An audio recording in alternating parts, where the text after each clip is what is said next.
Teman-teman, sebenarnya saya sudah berusaha untuk menyampaikan dengan cara yang baik. Tapi bila memang hasilnya belum maksimal, saya benar-benar minta maaf. Saya juga minta maaf karena saya nggak cantik. Makasih.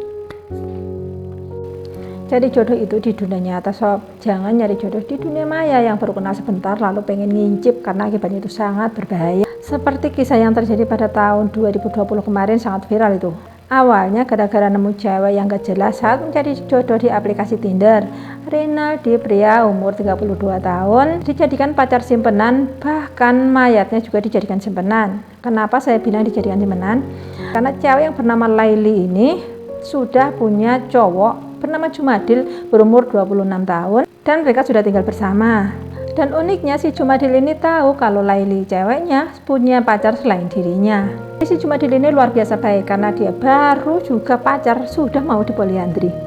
Jadi awalnya Rinaldi, seorang manajer HRD sebuah perusahaan konstruksi asal Jepang yang tinggal di Jakarta, mencari jodoh di aplikasi Tinder dan berkenalan dia dengan cewek yang bernama Laili umur 27 tahun. Hubungan mereka pun makin dekat, makin intim, saling tukar nomor kontak WA, sering video call, sering chatting, sering teleponan, dan akhirnya mereka ketemuan, fix mereka pacaran. Jadi selama 1 tahun mereka dekat dan sering ketemuan, padahal di saat yang sama Laili punya pacar seorang pria yang bernama Jumadil umur 27 tahun dan mereka bahkan sudah kos bersama alias kumpul kebo. Dan tentu saja Rinaldi tidak tahu kalau di saat yang sama dia sedang dipoliandri alias sedang diduakan. Bahkan kabarnya nih ya sob, Jumadil ini sebenarnya sudah punya anak dan istri, tapi mereka ditinggalkan demi bisa tinggal bareng dengan Laili.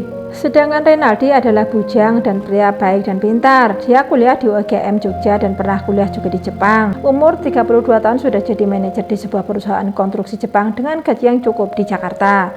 Saat Laili dan Jumadil tahu kalau Rinaldi pria dengan keuangan yang baik, mereka menggelar rapat di kamar kosnya di daerah Depok. Intinya mereka berencana untuk merampoknya dengan cara dijebak lewat seks. Mereka pun mulai menyusun rencana langkah demi langkah dengan sangat matang. Mulai tanggal 5 September, Laili sudah mulai chat mesranan manjak pada Rinaldi dan Rinaldi tentu saja menyambutnya dengan gembira.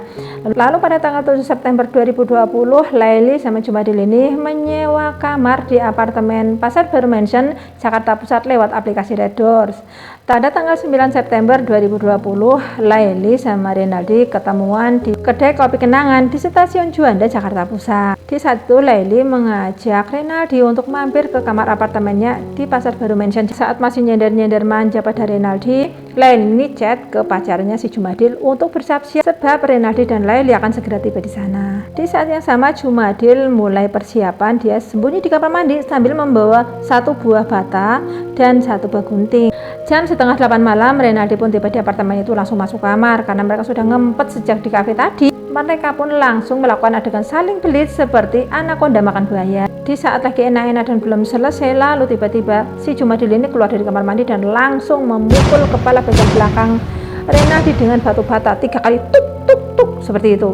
Saat itu juga Rinaldi ambruk dong, selain karena kaget, dia juga sangat kesakitan. Di saat yang sama, Laili langsung lari ngumpet di kamar mandi. Lalu dengan cepat-cepat Jumadil ini duduk di atas tubuhnya Rinaldi sambil menuduh kalau Rinaldi ini meniduri istrinya. Jumadil minta agar Rinaldi memberi uang dia, memeraslah karena sudah dianggap meniduri istrinya. Tapi Rinaldi nggak memberinya uang sehingga Jumadil marah dan menusuk wajah Rinaldi 1 kali. Rinaldi sempat melawan dan sempat berontak dan mencoba kabur, bahkan lari sampai ke depan pintu, tapi karena keadaannya udah terluka, Jumadil berhasil menangkap Rinaldi, menyeretnya lagi ke tempat tidur dan ditusuknya lagi, didudukinya lagi. Dan di saat itulah Laili keluar dari kamar mandi langsung meminta PIN HP punya Rinaldi karena PIN ATM Rinaldi disimpan di dalam HP. Rinaldi pun memberikan PIN HP itu pada Laili. Dia berharap bisa lepas dari mereka berdua. Tapi ternyata setelah PIN HP diberikan, Jumadil kembali menusuk-nusuk dia sampai 7 kali tusukan, sehingga akhirnya Rinaldi pun pingsan dan meninggal di tempat. Pukulan dan tusukan itu membuat spray, lantai, dan dinding banyak sekali cipratan darah. Setelah memastikan Rinaldi tewas, mereka menggeser tubuh Rinaldi ke kamar mandi dan meninggalkan jasad Rinaldi di sana sampai tanggal 11 September 2020. Mereka pun keluar untuk belanja dan ambil uang di ATM milik Rinaldi. Mereka membeli koin emas, juga perhiasan serta sepeda motor NMAX. Total uang yang dirampas adalah 91 juta rupiah. Mereka membeli spray, cat pilox, kopi, dan pewangi ruangan.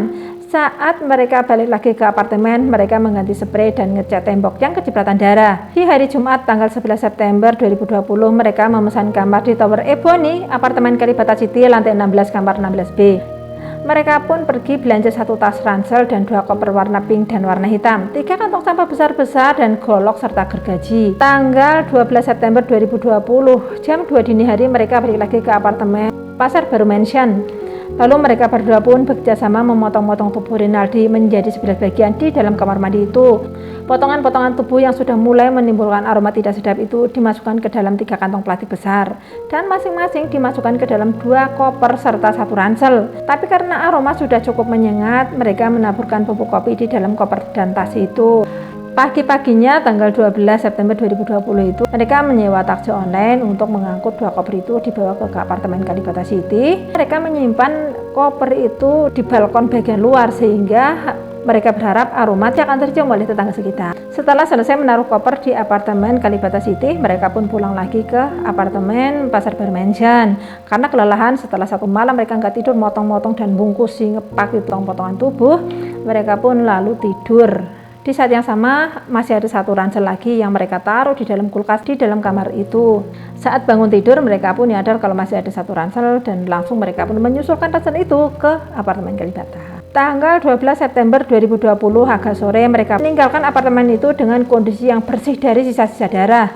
Mereka mulai sibuk nyari rumah kontrakan yang ada halaman belakangnya dan didapatlah rumah itu di Cimanggis, Depok, Jawa Barat. Lalu mereka pergi membeli sekop, cangkul, semen dan lain-lain untuk bikin kuburan.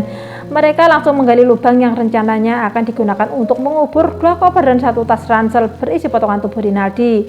Lalu sahabat, apa yang terjadi di apartemen Kalibata City?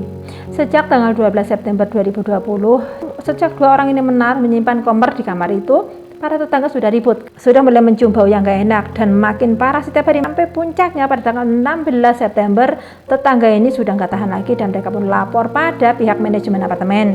Manajemen apartemen pun langsung membuka pintu kamar apartemen itu dan terbongkarlah kasus yang menjadi sangat viral ini. Polisi pun dihubungi dan datang untuk melakukan evakuasi pada 2 koper dan 1 tas ransel tersebut. Tidak menunggu waktu lama, polisi pun berhasil mengidentifikasi jenazah Rinaldi. Rupanya pihak keluarga Rinaldi sudah melaporkan kehilangan Rinaldi sejak tanggal 9 September 2020. Karena Rinaldi ini adalah pria yang dewasa, baru hilang beberapa jam sehingga polisi belum terlalu bergerak. Polisi baru benar-benar mencari Rinaldi sejak tanggal 11 September 2020. Kita kembali ke 2 orang yang sedang sibuk menggali lubang. Tanggal 16 lubang yang mereka buat pun sudah siap, tapi mereka keburu diangkut polisi dari rumah kontrakan mereka di perumahan Permata Cimanggis RT 2 RW 20 Kelurahan Cimban, Kecamatan Tapos, Kota Depok. Mereka berdua dijerat pasal berlapis yaitu 340 KUHP tentang pembunuhan berencana, 338 tentang pembunuhan dan 365 tentang pencurian dengan kekerasan. Sementara jenazah Rinaldi akhirnya dimakamkan pada hari Senin tanggal 21 September 2020 di kampung halamannya Duku Nologaten, Desa Catur Tunggal, Kecamatan Depok, Kabupaten Sleman, Yogyakarta. Mari kita teman-teman kita doakan agar Mas Rinaldi diberi badan dalane, jebar kuburi dan diampuni segala dosa-dosanya. Amin. Kita nyari jodoh di dunia nyata aja kadang-kadang kesasar, apalagi nyari jodoh di dunia maya yang serba meraba-raba. Jadi sebaiknya hati-hatilah teman-teman ya. Jadi sekian dulu untuk video kali ini. Jangan lupa like, comment, dan subscribe. Terima kasih.